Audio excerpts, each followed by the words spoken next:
You're listening to the Life Glossed Over podcast, where the shine is real, but so are the breakdowns. Be sure to like, comment, and subscribe for more. Enjoy the show.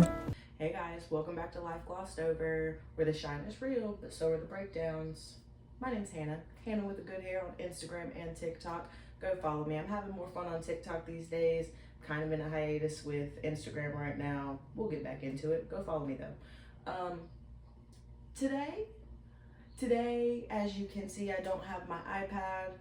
I'm in a dark room, mostly because I enjoy being in the dark, but you see things are a little different today. It's a little echoey. This morning was enough to make me want to cancel this entire podcast. I'm not even gonna hold you. It's been rough. And I think it all correlates into today's episode. If you've clicked, then you know we're here to talk about high expectations and low batteries, mama. This is what happens when we agree to everything that everyone asks us to do, when we don't have the capacity to do it, and then we end up in situations like this. Mind you, the lights work. I just prefer to be in the dark. Everything else, the echo, my microphones, they were working yesterday. When I checked everything out this morning, I sit down to record, bupkis, nothing, not working. I don't know why. I don't have time to figure it out. Mind you, this is my second recording, okay? I've already pre-recorded high expectations and low batteries Thursday, right? And it was the exact vibe that I wanted. I had the shop set up, nighttime. I love my lobby at nighttime. It gives comfy, cozy couch, and I live for that aesthetic. You know what I'm saying? Everything was perfect. Everything was great. And then towards the end, I was like at the back little third of what I wanted to say.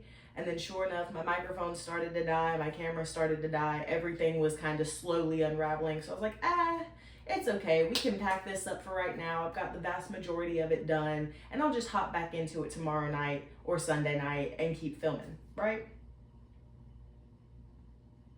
Wrong. None of that was able to happen. I don't know why. It's not in this particular instance. I didn't agree to do anything I didn't want to do. I didn't agree to do anything extra. Honey, I picked up my son from daycare. We had a fantastic weekend. We were swimming, playing with the cousins and everything else. And I don't know. I think regular life just had me so tired. Like, my shoulder's kind of messed up right now. I've been slinging around children all weekend, throwing them up in the air, and my niece loves when I pick her up and spin her around. So we've been doing that. My arm hurts. I'm tired. My house is dirty. I haven't swept and mopped up here since last week. I've got other things to do, but I still needed to get sat down and get this out because, pause for 1 second. The anxiety train's coming. I don't know if it's gonna honk its horn. Pause. I'll be right with you. And we're back. Yeah, so because I don't have any of my microphones set up and stuff, I don't know what you can and can't hear.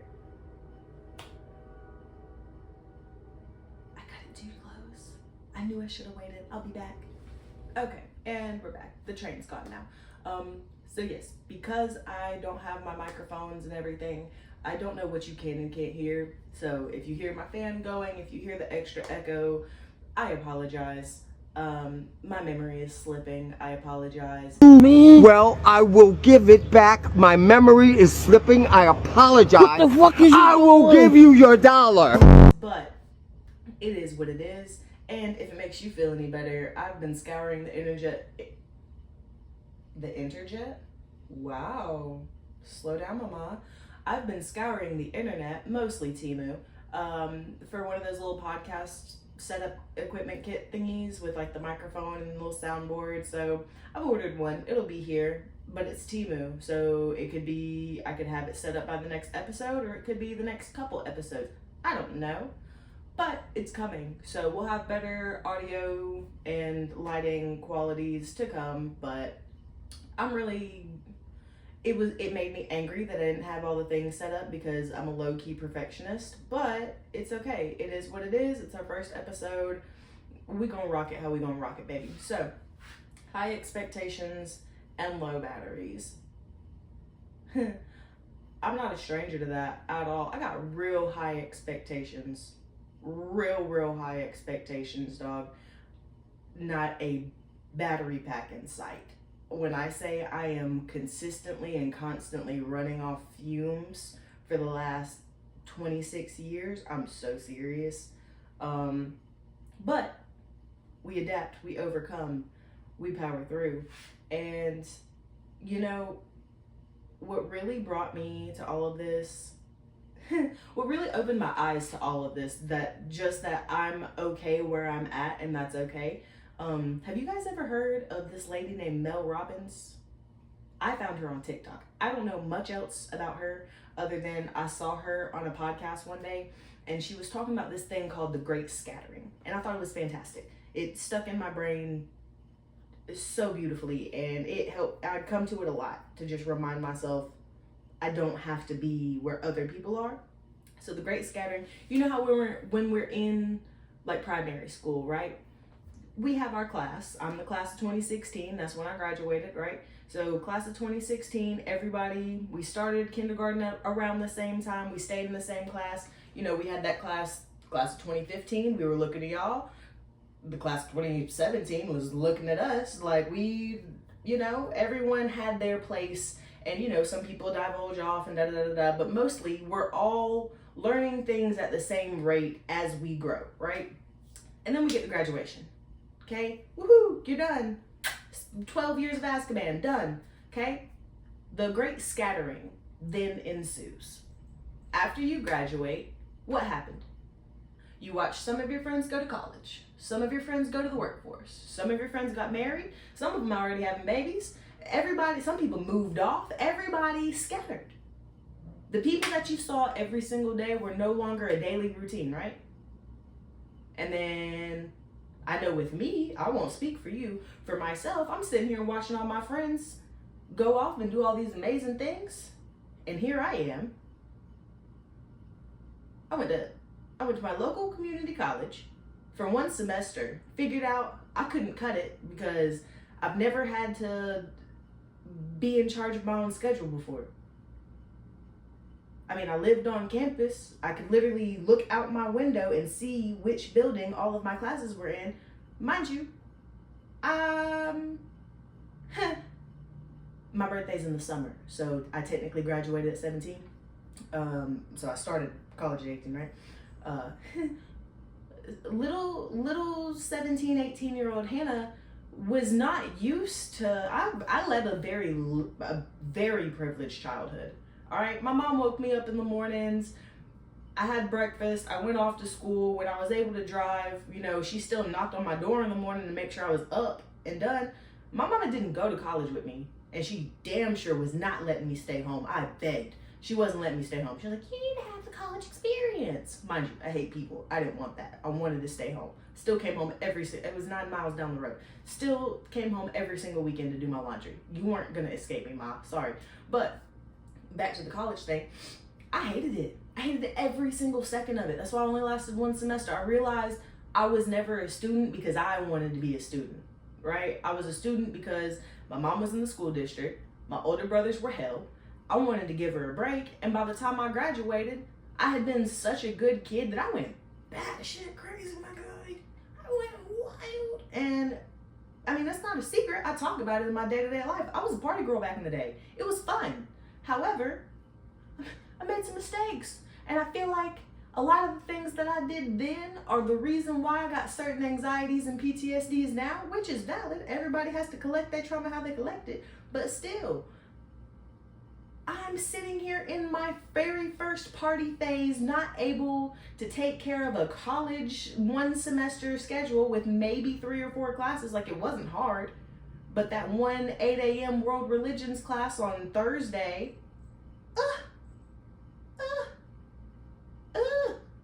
my mom's a freaking math teacher, and I'm sitting over here in Math 102 workshop because I don't know, I forgot how to do whatever the hell it was.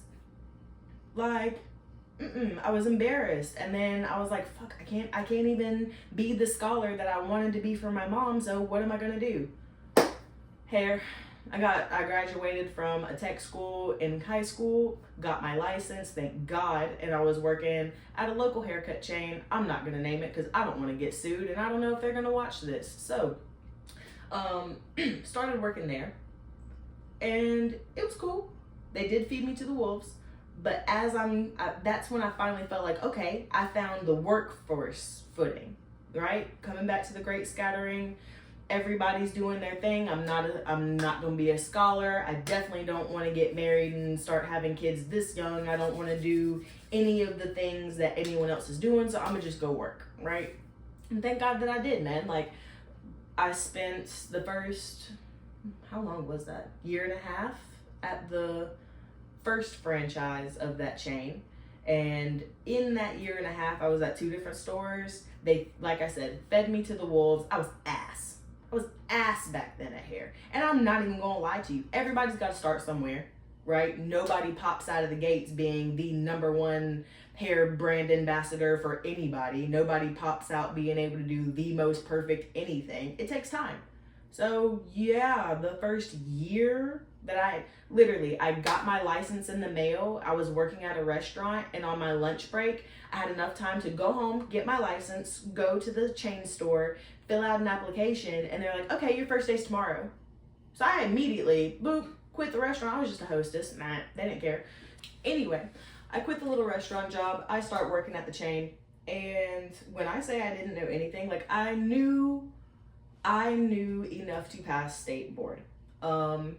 And from then on, they were just like, ooh, fantastic, go cut. And when I say I was butchering hair, I was 100%. I had no formal training, and they were just letting me go willy-nilly. It took them like the first month and a half, 2 months before they were actually like, oh, hey, so we're gonna send you for some extra training. Yeah, babe, I've been begging. About time. Thank you. Like, this is embarrassing for me. I don't like this. So, go through all of that. Finally, we get to the second store of the chain, and I'm fed up. These ladies are in their 40s. They're mean. They're bullying me, and I just quit doing hair entirely, mama. I quit. I was like, this ain't for me. I don't like this. These ladies are mean and old, and I don't want to turn into that. Straight up. So I left, and then I started doing little retail things for a few months, and like I was assistant manager at a beauty supply store, and then I was at a warehouse for a little while, and then I was at a Waffle House, and then I was at a Taco Bell, and then I went back to the same chain store on a different franchise. And they were fantastic at first. I loved them. It was great. I loved it there. At this point, mind you, I'm 19, almost 20, so things are different. Still in the party stage of life. Okay, still very much in the party stage of life. When we go back to this chain store, we're having fun. We have no responsibilities other than let's pay our phone bill and our car payment, and then let's make sure that we make enough in tips to go party tonight. You know what I'm saying? No responsibilities, and didn't care to add more. So that's how that went. And then I think I was there maybe a month or so, and my father had gotten sick, which that'll be a whole thing later, but my father had gotten sick and ended up passing away, and I decided that instead of taking my time off to grieve, I was going to throw myself into work. And from there on, that's what sparked high expectations and low batteries. I'll be real with you. I glossed over the fact that I lost a parent, and in return, I turned myself into a full-blown workaholic at the age of 19. The chain that I worked for at the time was open from 9 a.m. to 9 p.m. 6 days a week, and then we had a shorter day on the weekend. So, ooh, anxiety train. Pause. That means we've got to take a break. I'll be right back with you. And we're back. So, side note real quick, every time I hear the train outside, I'm gonna pause. I probably won't put the little beep thingy every time because that's gonna get annoying as hell. But the train over here is real busy, and like I said earlier, I don't know what you can and cannot hear in the background. So I don't want to have to scrap another entire video to redo it when the train's not going. So we're just gonna pause, and that's gonna be when I can go off camera and do my thing and come back. So where did we leave off? Okay, 19. At this point, I'm a full-blown workaholic because I don't want to face the fact that I've lost a parent. That's hard, right? And don't worry if you have experienced any form of grief. I do have. I'm gonna come out with a grief episode. We got to talk about some things. How other people in the family reacted. How people who were and were not supportive of how you do and don't receive information. That type of thing. So I'm 19. And I decide that I literally come into work one day, go to the back office and pull my manager to the side. And I'm like, hey girl, so my dad passed last night. I don't really want to talk about it, but I don't want you to send me home either. So if you don't mind, I'd like to stay. Just let everyone know that I'm not gonna be in the best mood, so maybe don't try to joke around with me this week. You know what I'm saying? And she was like, she was like, are you okay? Like, that's the craziest, you could tell, that's the craziest sentence she's ever heard. God bless her soul. She was her own personality type for sure. But regardless, she was very supportive, and she did try to make me take my time off, and I refused it. That was on me. I wanted to stay and work because honestly, being at work and talking to other people and interacting is so much better than being at home and watching my family be sad. So that was my choice. And in hindsight, should I have taken that time? Probably. I probably should have grieved with the rest of the family, but I didn't. And I've definitely processed it for sure. Like obviously I'm not crying or anything, I'm not hysterical about it, but you know, it still sucks. And from that point forward, I realized that anytime I had a problem that invoked big emotions in me, I ran straight to work. Nope, doesn't exist. Going to work. Bye. See ya. Not talking about it. Not gonna do anything about it. We're gonna go make money about it, which is fine. Cool. Things were paid. We had extra money to be fun on the town or whatever. Bottled up way too much, and then I had such high expectations. Like through that whole thing, like I lost a parent. That's major. That's a huge thing. A lot of people pause their life and take their time to really deep dive on that. I went to go cut hair, and mind you, I learned so much in that time. Baby, my fades were never tighter. My braids were never better parted. I was putting my due diligence into everything, and still do. Don't get me wrong. Always. Your clients are free advertising. Always put your back in it. But when you're trying to run from something, the attention to detail, at least in me, that is hyper vigilant. And it's crazy. It's so crazy. Like, fast forward a few years later, we have a global pandemic. Oh, I think the world's ending. What are we gonna do? I just started talking to a guy. We got locked in together. Everything's kosher and cool. By the time the lockdown ends, everything's different. I go back to the haircutting chain. Our hours have changed. We've got different regulations now. I can't do the same amount of work. Oh, and guess what? I'm gonna have a baby. Party girl? Will Miss make money and run from things is gonna bring a child into the world now? That's egregious. That's crazy. What are you talking about? Huh? What do you mean? I was floored, dog. So now, going back to the great scattering, I'm now in the workforce, and now we about to be in the parent force too. here we are. Strap up your boots, baby girl. And mind you, I'm the youngest of my immediate family.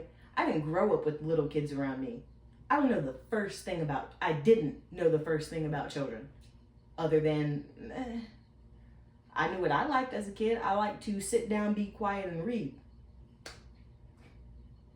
I have a little boy. Ain't nothing about that gonna sit down, be quiet.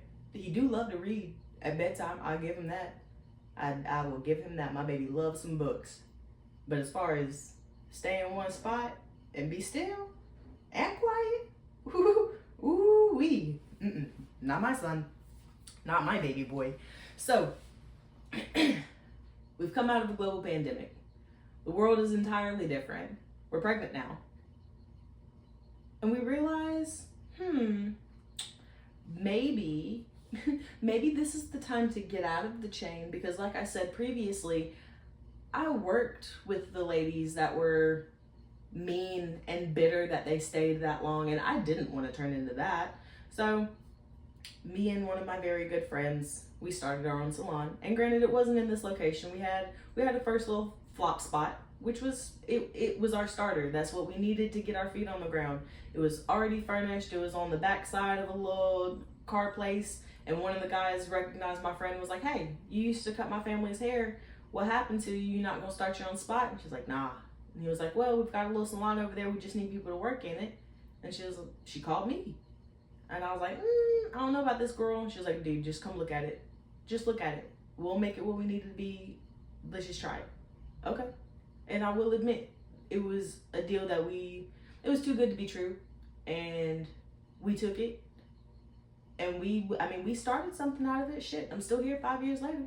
But a different location again. But at that point, life happened for everybody. We had a second scattering. My friend had to leave. And when I say that's my friend, like, that's my best friend. That's my sister. I love her more than some. I can't even speak. I love my friend so much. That's how you know.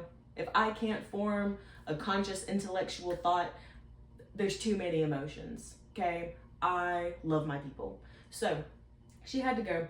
And she did come back and forth for a long time, and I do fucking appreciate her for that, because she didn't have to do any of that shit. But regardless, we ended up having to split. We're still very good friends to this day. I love her very much.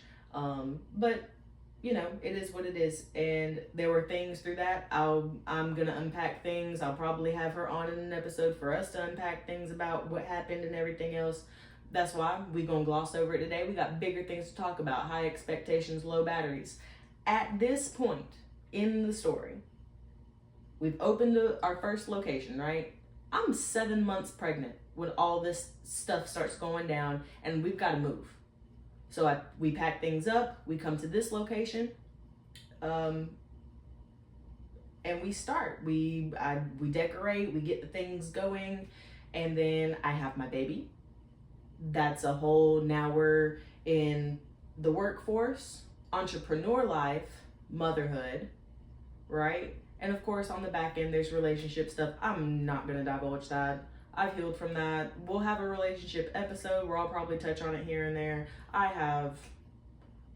have no desire to unpack any of like the family trauma unless you guys just want it. Which, let's be honest, you probably do. But I'm a private person. Let's start with baby steps, okay? Pause. There's something in my eye. Jesus, what is that? Ugh. Pause. I don't know what was in my eye, but that hurt real freaking bad. So mind you, at this point, 7 months pregnant, we're now opening our second location. High expectations and low batteries, baby. I'm 7 months freaking pregnant. I had no energy, dog. Nothing. Running on fumes. And I'm like, okay, let's unpack this box. Let's set this up. We gotta call this. We gotta do that. Da-da-da-da-da. Mind you, you're nesting and stuff at home, feeling like a feral animal. So let's clean this. Let's do that. Let's fold these. Let's go here. Let's pick this up. It's so much. It's so freaking much. It's so much. And then we have the baby, have the postpartum time. So we get some time off from work, and then you're juggling, learning you got a new roommate that has no home decorum. what do? You learn, you adapt, you figure it out. And it's been a great ride, but oh my God. Oh my good Lord. It's been insane.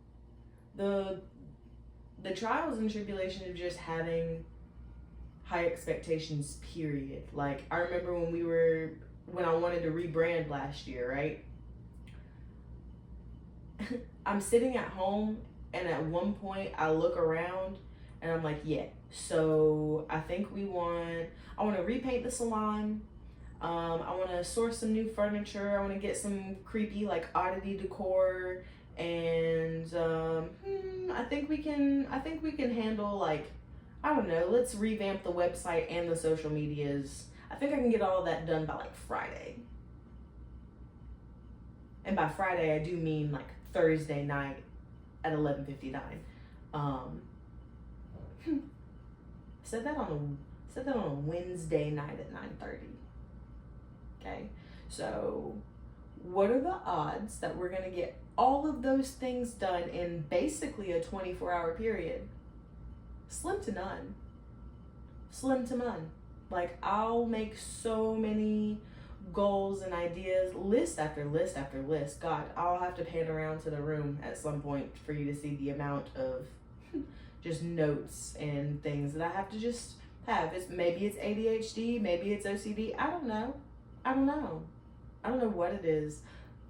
But right now it's high expectations with little to no follow through. I got people in my phone right now that literally, like, I need to get color estimates priced out for, but instead, not only am I filming a podcast, I've told all of them, hey, listen, my battery is on 0. I'm trying so hard, but every time I log into the little app for me to pull up the products and get my estimates going and something pulls me away. Somebody needs something. Somebody's got to do this. Oh, let me fill in over here. Oh, I got to do this, which is fine. I don't mind doing it because I agree to do it. But at the same time, workaholic. I am doing things in place of my own work to just gloss over the fact that I'm stressed out, bro. Not cool. Not freaking cool, dog. We gotta stop doing that. What do you think, like, is an acceptable amount of goals per day? Like, my mom has a fantastic rule. She keeps a list in her phone and she just does one thing a day. One major project a day, and that's enough for her, which is a beautiful thing. And she does it so consistently that it seems like she's always on top of her stuff. I wish I could do that. My brain doesn't work like that. My brain says, okay, if we're doing something, we've got to do all of it at one time. Why? If I'm cleaning one room, why do I have to do every single thing? Like, why can I just do, like, all the floors first and then all the counters and then, like, can I move that way? I don't know. I wish I did. It would be slightly easier to get things done in life, but maybe we can figure it out together. Tell me in the comments, how do you set up your day? How many goals do you set for yourself? Do you set goals for yourself? Are they achievable? Tell me, teach me. We can learn from each other. Because right now, like, when I'm on my stuff, I'm good. I can get up in the morning. For me, if I get up in the morning and go to the gym and have, like, a decent workout, the rest of my day is set. I don't know what it is. My body believes in physics too much. Things at rest stay at rest, while things in motion stay in motion. So if I get up first thing in the morning and I get my blood pumping, I can go out into the world and I keep that same energy. But the catch-22 to that is, then it's hard for me to go to sleep at night, and I turn into a little insomniac. So, choices. But yeah, it's a fun little game that we play when we think that we can handle so much. Like, just saying yes to our friends. Sometimes I say yes to come over and hang out when I know good and well I need to go home and clean. And that's always my excuse. Oh no, I gotta go home and clean, and then I'll go sit on my couch and scroll and fall asleep. Like, why are we doing that? Why are we doing that to ourselves? It makes no sense, bro. You realize that, right? Like, it makes no sense. So, we've got to figure things out. We've got to do better. Not even do better, we just have to do things differently. yeah, we've got to reevaluate how we're setting goals for ourselves. Are they things that we're actually gonna do? Are they things we even want to do? Like, let's take a real long, hard pause. Are you doing that because you want to, or because you're afraid of the reaction if you don't? I don't know. That's a hard one. But I do know that saying no does not make you a bad person. So that's something. Yeah.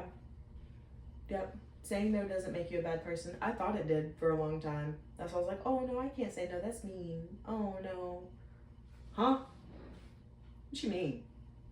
Saying no is mean. So if it doesn't benefit me, it doesn't add anything to my cup, why am I gonna do that? I love that this year, and this is gonna be the craziest first episode. No script, no nothing, just me talking into my camera. This is exactly what I wanted to avoid. It's fine. I'm gonna cut probably half of this out, so it's okay. My life motto for this current season of my life is other people's life crisis is not my community service sentence, and that's T. Because just because things are going wrong in other people's lives does not mean I have to be Captain Save-A-Ho and jump in and fix that. You're grown. You did that. You can either sit there and wallow in it, or you can figure out how to get up and get out of it. I can listen to you. I can be empathetic. I can make sure that I can provide the support that you need in the moment. But at the end of the day, I'm not able nor willing to put my entire life on pause to fix somebody else's stuff when I'm not fixing it for me. Womp womp. Sorry. Oh, sorry. I didn't hold your hand when I said that. Sorry. But yeah, no. Ever since when I notice when I'm in the season of putting myself first, and not in a narcissistic way, like I still definitely take care of my responsibilities, help people when they need to be helped, treat other people how they need to be, how I would like to be treated at least. I don't know, I just noticed that I do better in life. I'm less stressed out, I'm happier, I'm doing things, but it's having the discernment to be like, hey, so I don't have the capacity to do that right this second. If you could give me some time, that would be great, but not right now. You know, everybody just needs a minute to be and breathe. And it's okay. Don't get me wrong. It's great to have big goals and aspirations for yourself. Don't get me wrong. Like, I've opened the salon. I want to get my instructor's license. I'd like to have a school one day. Like, I've got things that I want to do, but at the same time, like, I'm not going to rush myself to do those things.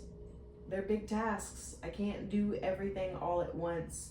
Like, I want to spend time. I had to redefine what success meant for me and what being rich meant to me. Like, at one point, success was, having the giant billboards and having everyone know my name and being a platform artist and all these other things.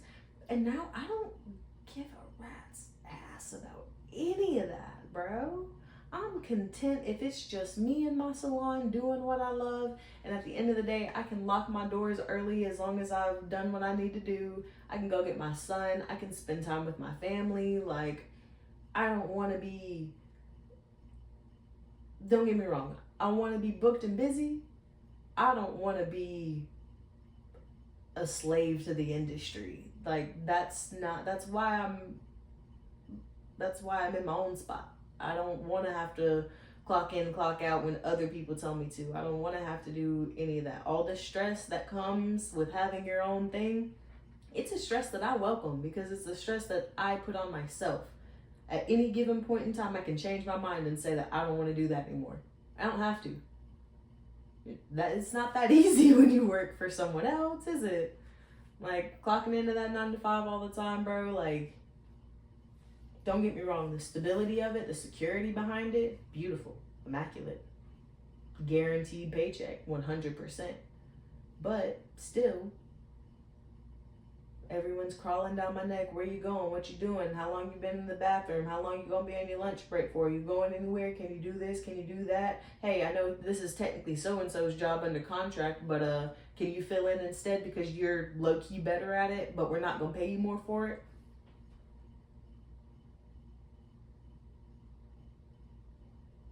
Come on now. Don't piss me off. It's one of those things, man. Everything has a catch-22 to it. So I want to know, after this long rambling debate, all right, after me just sitting in my storage room and talking about nothing for however long we've been here, how are we managing? Tell me, first of all, I want you to tell me, what are the high expectation moments you've had in your life where you just haven't been able to meet them? Those low batteries kind of took over and won. Tell me. How many times do you agree to do things that favor other people instead of yourself? Probably a lot, but tell me. Like, let's keep this conversation going. I know that this has been a ramble. I've been all over the place. Like I said, iPad's dead, microphone's gone. I barely have my light hanging on there. It's starting to blink at me low key.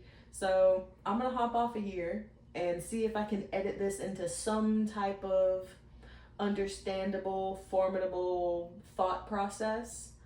But if not, tell me in the comments what I can do better. Be freaking nice to me, because I am a Cancer. I will cry. And this is new. So the learning curve is steep, but again, we adapt, overcome, and persevere. So again, tell me all the things that's high expectation, low battery moments. What's going on? How many people you taking care of before yourself right now? How many times are we gonna keep agreeing to do things that don't necessarily make us happy, but they might make someone else happy, so let's do it.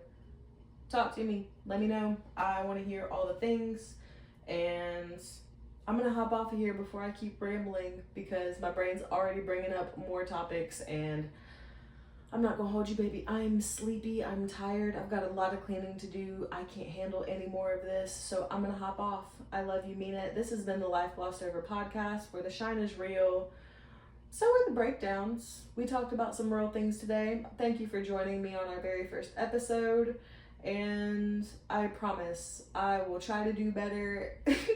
I would try to do better about making sure I stick to things next week. So have a good one. See you later. Bye-bye. Go get a snack. Did you guys get snacks and water during this? Are there refreshments? Tell me what your setup is when you watch this. I'm going back and forth. Do I need to have a little table? Should I have a little cup? Do I need a snack? Like, is this like a wine water rolling tray situation? I'm not sure. So you guys let me know. Thanks so much for tuning in with me today on the Life Glossed Over podcast, where the shine was real and so were the breakdowns, baby. Be sure to like, comment, and subscribe for more. I'll see you guys next week. Bloopers from Life Glossed Over. Hi friends, how are we? I hope you're doing swell. I hate all of that. We're not doing that. Scratch it. There's something in my freaking eye. My finger. I don't know what YouTube will and won't cut out. So, yeah. Fight me.